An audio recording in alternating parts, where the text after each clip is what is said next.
నేను ఇప్పుడు బెండకాయ కూర వండుతాను. నేను వండే విధానం చెప్తా చూడండి.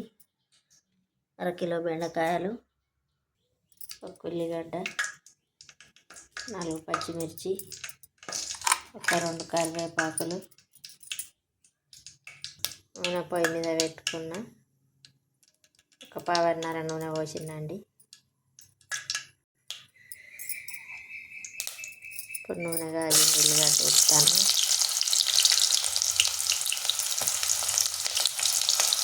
ఉల్లిగడ్డ కొంచెం గోలినాక పచ్చిమిర్చి వేస్తాను.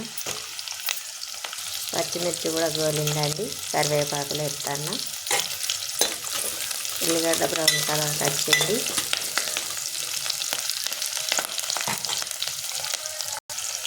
కరెంటు పోయిందండి, ఇంట్లో చీకటి ఉన్నది. కొంచెం పసుపు వేస్తాను. నూనెలనే పసుపు వేసిన, ఎందుకంటే నూనెలో పసుపు వేస్తే కలర్ఫుల్గా కనబడుతుందండి. ఇప్పుడు ఇంకా బెండకాయలు వేస్తా.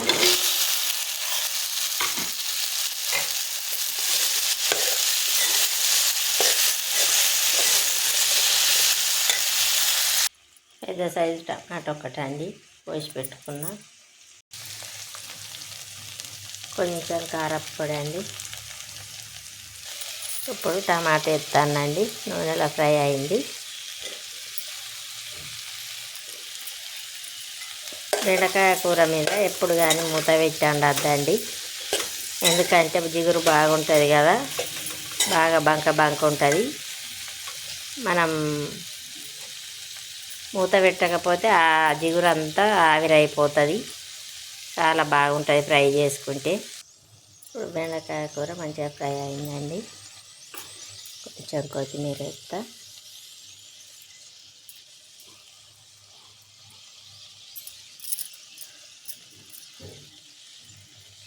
బెండకాయ కూర వండే విధానం నేనైతే ఇట్లా వండుతా, ఫ్రై చేస్తే.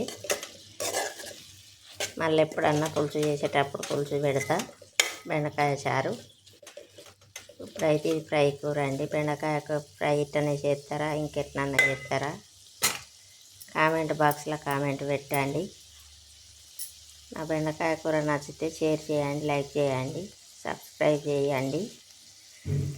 కామెంట్ బాక్స్లో కామెంట్ పెట్టండి. బాయ్ అండి.